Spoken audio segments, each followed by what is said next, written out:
Bantam Doubleday Dell Audio Publishing presents Star Wars, The Bacta War, Book 4 of the X-Wing series, by Michael A. Stackpole.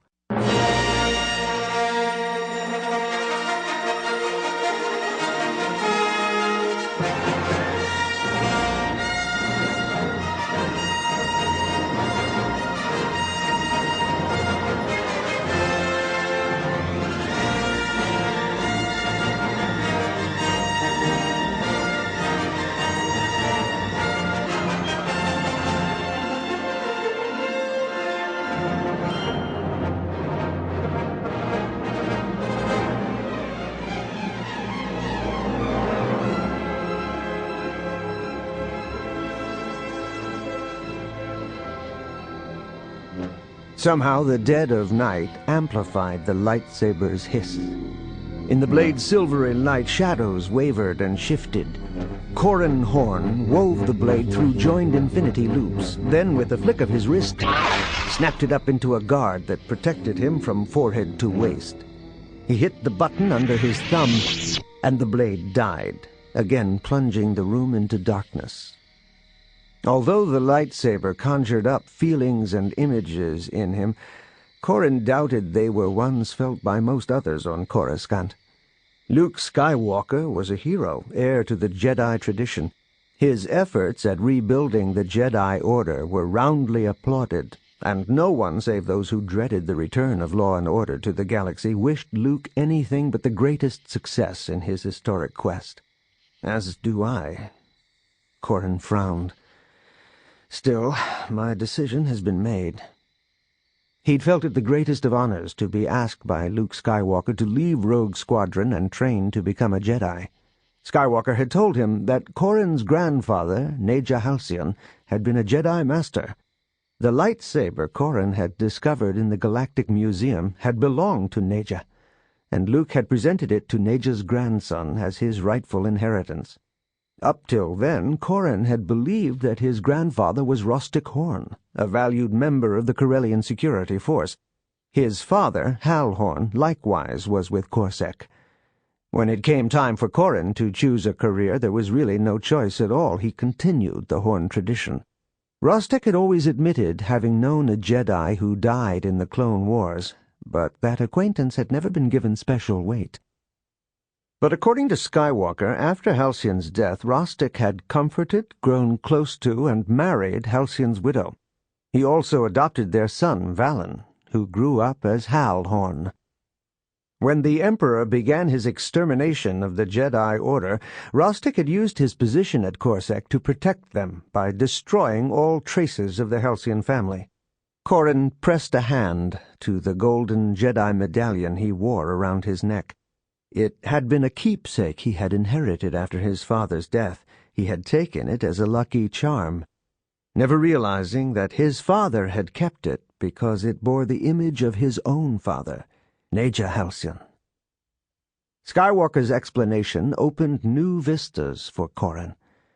In joining Corsac and then Rogue Squadron, Corran had dedicated his life to a mission that paralleled the Jedi mission, making the galaxy safe. As Luke had explained, by becoming a Jedi he could do that on a larger scale. The idea was seductive, and clearly all his squadron mates had expected him to jump at it. But Skywalker did not realize that Corran's personal obligations exerted more influence than any galactic causes. While flying a mission for the squadron shortly after the liberation of Coruscant, Corran had been shot down and presumed dead. The remnants of the Empire, under the leadership of Ysanne Isard, had captured, tortured, and imprisoned him at Lusankya, which he later came to realize was really a superstar destroyer buried beneath the surface of the planet. He had escaped, but only with the aid of other prisoners. He had vowed that he would return and liberate them, and he fully intended to keep his promise. The fact that their prison now orbited Thyferra made that task more difficult, but long odds against success had never stopped him before. His desire to save them had increased with a chance discovery that the man who had helped him, John Dodonna, the leader of the rebel prisoners, had been a hero of the Alliance. Couldn't sleep? Corin started, then turned and smiled at the black-haired, dark-eyed woman standing in the bedroom doorway. I guess not, Mirax. I'm sorry I woke you. You didn't wake me. Your absence awakened me. Mirax stifled a yawn, then pointed at the silver cylinder. Regretting your decision? Which one? Refusing to join the Jedi Knights? He smiled. Or hooking up with you? She raised an eyebrow. I was thinking of the Jedi decision. If you have reservations about the other one, I can relearn how to sleep alone. He laughed. I regret neither. Your father and my father may have been mortal enemies, but I can't imagine having a better friend than you. Or lover. Especially lover. Mirax shrugged. All you men who've just gotten out of prison say that. Corin crossed the room and enfolded her in a warm hug. After my escape, when Tycho told me how warlord Zinj had destroyed a convoy at Alderaan that included your pulsar skate, everything inside of me just collapsed. Now you know how I felt when I thought you'd been slain here on Coruscant. Mirax kissed his left ear. I was luckier than you. When he got the chance, General Kraken pulled me aside and told me how you'd gone out on a covert mission. As it happened, Zinj's ambush covered your disappearance so the Thyferrans didn't know what you were setting up on Borleus with their Bacta.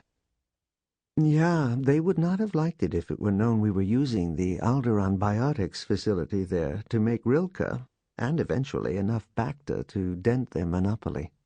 You know, if you keep hanging around with me, you're going to get into a lot more trouble. Trouble?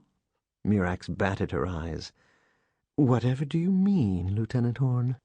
Well, I precipitated the mass resignation of the New Republic's most celebrated fighter squadron, and vowed that we'd liberate Thyferra from Ysanne Isard's clutches. So far, toward that end, we have a squadron's worth of pilots, my X-Wing, and if you're really in this with us, your freighter. Mirax nodded. Versus 3 Imperial Star Destroyers and a Super Star Destroyer, not to mention any Thyferran military forces that might oppose us. Right. Okay. Get to the trouble part. She tapped his forehead with a finger. You and I, Wedge and Tycho and everyone else knows what it takes to defeat the Empire.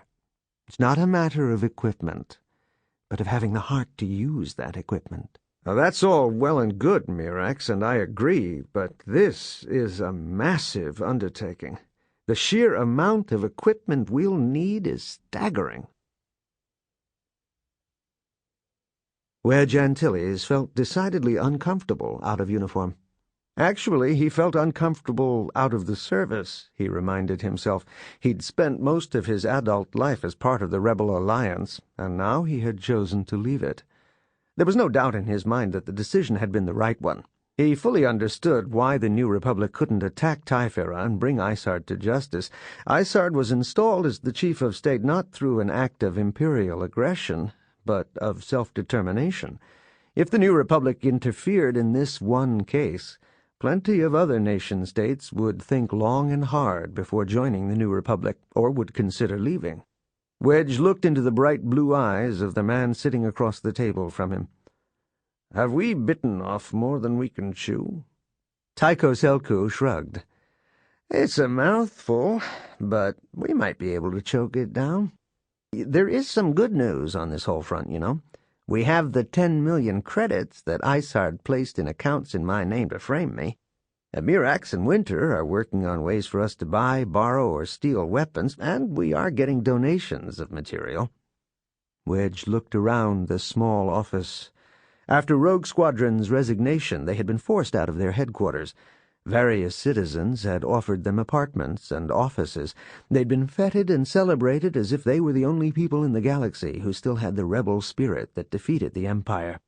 He said, As far as finding a new place for our headquarters, there are a bunch of old rebel bases we could convert. Something like Yavin 4 or Talassia. Endor would be nice, but the Ewoks would be targets for Isard. A chime sounded from the door. Open, Wedge said.